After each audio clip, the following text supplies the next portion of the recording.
जिन मुद्दों को लेकर के या जिन समस्याओं को लेकर के हमने चुनाव लड़ा था, बोधगया विधानसभा में निर्दलीय प्रत्याशी के रूप में, उन मुद्दों को लेकर के हम लोग आगे भी चलने का काम करेंगे। और कहीं न कहीं बोधगया की जनता ने जो विश्वास मुझ पर जताया है, जो मेरा साथ दिए हैं, सहयोग किए हैं, उनके लिए उनका तहे दिल से हम आभार व्यक्त करते हैं। और उन मुद्दों को लेकर के हम लोग ने चलने का काम करेंगे। साथ ही कहना चाहेंगे साथ ही ये कि विगत आप बोधगया विधानसभा के सुदूरवर्ती क्षेत्रों में चले जाइए, तो कई ऐसे गांव हैं, कई ऐसे परिवार हैं, कई ऐसे महादलित बस्तियां हैं, कई ऐसे गरीब की झोपड़ियां हैं, जहां आज भी पक्की सड़क का निर्माण नहीं हो पाया है। कई ऐसे मोहल्ले हैं जहां आज भी समुचित पेयजल की व्यवस्था नहीं हो पाई है। कई ऐसे सुदूरवर्ती गांव हैं जहां पर आज भी स्वास्थ्य के लिए उनको कम से कम 20 से 25 किलोमीटर, 30 किलोमीटर आना पड़ता है। तो इन मुद्दों को लेकर के हम लोग ने चुनाव में आए थे। साथ ही साथ हम गरीब परिवार, जिनकी आबादी लगभग 60 से 70 हज़ार है, उनको इस लोकतंत्र में कहीं न कहीं माने इग्नोर किया गया, कहीं न कहीं हम लोग को अनदेखा किया गया। हमारे लोग हमारे साथ सहयोग करने वाले हैं, सहयोग उन्होंने किया है। और साथ ही कहना चाहेंगे, आपके माध्यम से जो चुनाव यहाँ पर जीते हैं स्थानीय कुमार सर्वजीत जी, उनको हम बधाई देना चाहते हैं, उनको हम धन्यवाद देना चाहते हैं कि भाई जीत की शुभकामना हो। लोकतंत्र है, सब कोई प्रत्याशी चुनाव लड़े, कोई जीते कोई हारे, लेकिन इन सब चीज़ों को दरकिनार करते हुए जो हम जनप्रतिनिधियों का काम है या फिर जो हम सामाजिक कार्यकर्ताओं की काम है, उन मुद्दों को लेकर के हम लोग को आगे चलना चाहिए और उन मुद्दों को हल करने का प्रयास करना चाहिए। चाहे गुरपा की समस्या हो या फिर टनकुप्पा की समस्या हो, करियातपुर की समस्या हो या फिर बोधगया की समस्या हो, ये इन समस्याओं को पटना में उठाना होगा। इन समस्याओं को हर हाल में हल कराना होगा, तभी हम उन लोगों को मदद कर पाएंगे। और अगर ऐसा नहीं हो पाता है तो कहीं न कहीं हम भी आंदोलन को विवश होंगे। और जो लोग ने मेरा साथ दिया है, सहयोग दिया है, जो लोगों ने मेरे साथ चलने का काम किया है, उनके हर सुख दुख में मैं भागी बनने का प्रयास करूंगा, उनके मुद्दों के साथ चलने का काम करूंगा, उनकी समस्याओं को हल करने का प्रयास करूंगा। ये लड़ाई अभी खत्म नहीं हुआ है। जिन मुद्दों को लेकर के, जिन समस्याओं को लेकर के हम लोग ने आवाज़ दिया है बोधगया की जनता को, बोधगया की जनता हम लोग के ऊपर टकटकी लगा के देखे हुए है। और हम उनके जो है विश्वास है उस पर खरा उतरने का हम लोग प्रयास करेंगे। और जैसे हो, चाहे वह कोई व्यक्ति हो, सत्ता पक्ष हो, विपक्ष हो, मैं उनका पैर पकड़ने के लिए तैयार हूँ। जनहित के मुद्दों से हम किसी तरह का समझौता नहीं करेंगे। हम कभी-कभी तो हम व्यथित होते हैं कि आप ही बताइए कि बोधगया विधानसभा का अंतिम क्षेत्र है, पतवास है, बसकटवा है, वहाँ मोबाइल का सुविधा नहीं उत्पन्न हो पा रहा है। आज भी लोग पेड़ पर चढ़ कर बात कर पा रहे हैं, हद हो गई है। हमारे ललमाटी जैसे क्षेत्रों में, गिधनी जैसे क्षेत्रों में वहाँ पर पानी की सुविधा उपलब्ध नहीं हो पाई है। वो लोग नदी का पानी छान करके पीते हैं। आपके गुरपा के क्षेत्रों को लोग 30-30 किलोमीटर, 40-40 किलोमीटर लोग आपके अथी से वहाँ से स्वास्थ्य के लिए उनको फतेहपुर आना पड़ता है, गया आना पड़ता है। एक सामुदायिक स्वास्थ्य केंद्र की स्थापना नहीं कर पाते हैं। आप अपने लिए ठीक है, आपने सुविधा दिया है, लेकिन समस्या को हल करना पहली प्राथमिकता होना चाहिए। और एक जनप्रतिनिधि के तौर पर हम कहना चाहेंगे, समस्याओं को हल करना पहली प्राथमिकता हो।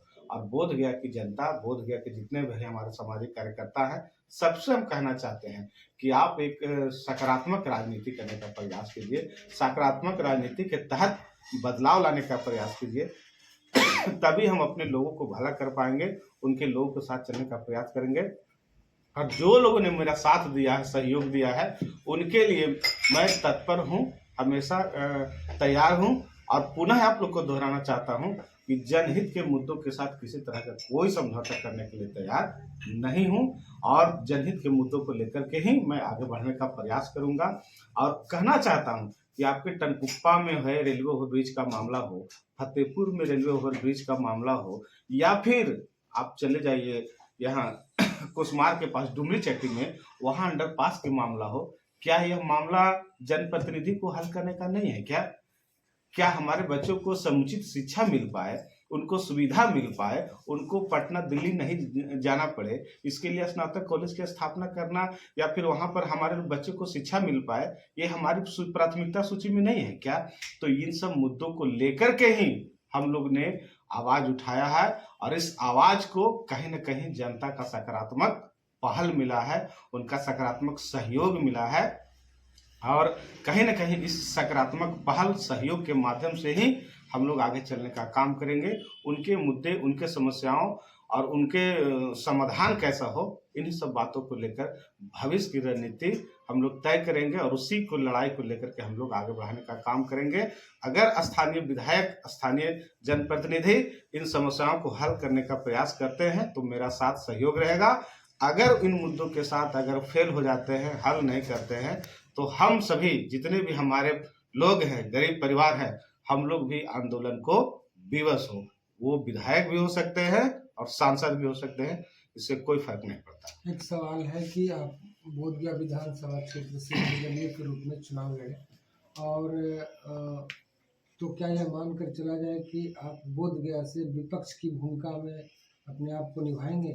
देखिए, मैं समस्याओं को जी मैंने पहले भी बिल्कुल स्पष्ट रूप से कह दिया है कि मैं एक सामाजिक कार्यकर्ता हूँ, एक राजनीतिक कार्यकर्ता हूँ और एक सामाजिक राजनीतिक कार्यकर्ता होने के माध्यम से हम कहना चाहता हूँ कि मेरा भी कर्तव्य बनता है कि मैं समाज के सबसे अंतिम पायदान पर रहने वाले लोगों की मुद्दों को उठाने का काम करूँ, उनके समस्याओं को जानने का प्रयास करूँ, उनके समस्याओं को हल करने का प्रयास करूँ, उनकी समस्याओं को पहली प्राथमिकता के तौर पर लेते हुए उन मुद्दों को हल करने का प्रयास करूँ। इसलिए मैंने कहा है कि ठीक है भाई, हम चुनाव लड़े, 10,000 से अधिक हमको वोट आया, हम सबका धन्यवाद देते हैं, लेकिन जो 10,000 वोट आया तो 10,000 लोगों का विश्वास तो मेरे साथ है, हम उनके मुद्दों को कैसे छोड़ सकते हैं? और जो लोग मुझे नहीं वोट दे पाए हैं या फिर किसी कारणवश से हमको साथ नहीं दे पाए हैं, उनसे अपील करना चाहता हूं कि भैया आप साथ आइए, आप एक साथ आ करके सकारात्मक राजनीति के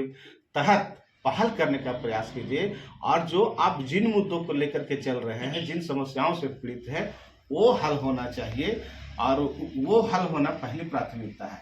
किसी भी व्यक्ति को हम तो कहते हैं शिक्षा हो, स्वास्थ्य हो, सड़क हो, ये सब पहली प्राथमिकता की सूची में है और इसमें भी अगर हमको नहीं उपलब्ध हो पाए, और हम आपको बता देना चाहते हैं हमारे लोग आज भी कहीं न कहीं इन बुनियादी सुविधाओं से वंचित है। इसलिए मेरी लड़ाई गरीब परिवार के हक दिलाने के लिए है, मेरी लड़ाई उनके हक हकूक को दिलाना है, मेरी लड़ाई उन मुद्दों को साथ लेकर के चलने का है जो कहीं कहीं आज भी समाज की मुख्य धारा से पीछे रह गए हैं, कहीं न कहीं आज भी पिछड़ गए हैं।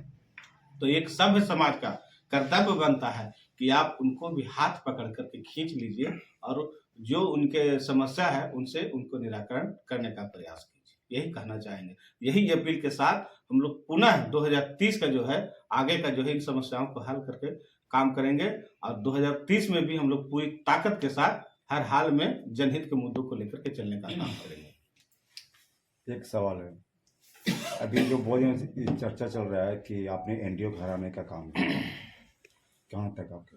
देखिए, जब आप चुनाव लड़ते हैं मेरे साथी, तो एनडीए हो या महागठबंधन हो, नंदलाल मांझी किसी को चुनाव जिताने और किसी को हराने के लिए नहीं आया था। नंदलाल मांझी उन मुद्दों के साथ था जिनको कोई आज तक सुनने के लिए तैयार नहीं था। नंदलाल मांझी उन लोगों के साथ था जिनको कोई आज तक देखने के लिए तैयार नहीं था। नंदलाल मांझी उन लोगों के साथ था जिनको आज तक कहीं न कहीं सड़क की व्यवस्था उत्पन्न नहीं हो पाई थी। नंदलाल मांझी उन लोगों के साथ चलने का काम किया है जिनको आज भी पेयजल की सुविधा उपलब्ध नहीं हो पाई। नंदलाल मांझी उन मुद्दों के साथ है जिनके घरों की नालियां आज भी नहीं बन पाई। आज वो नाली पर बजाते हुए खाते हैं, उसी पर सोते हैं, उसी पर खाते हैं। बताइए कितना नरक में हम लोग जिंदगी जी रहे हैं। नंदलाल मांझी उन लोगों के साथ लड़ने का काम कर रहे हैं, उनके साथ चलने का काम कर रहे हैं जिनको आज भी बुनियादी सुविधाओं से वंचित रखा गया। नंदलाल मांझी ने वैसे लोगों के साथ चलने का काम किया है जिनको आज भी शिक्षा से वंचित रखने का प्रयास किया गया है। तो साथ ही हम किसी व्यक्ति विशेष के खिलाफ चुनाव नहीं लड़े थे।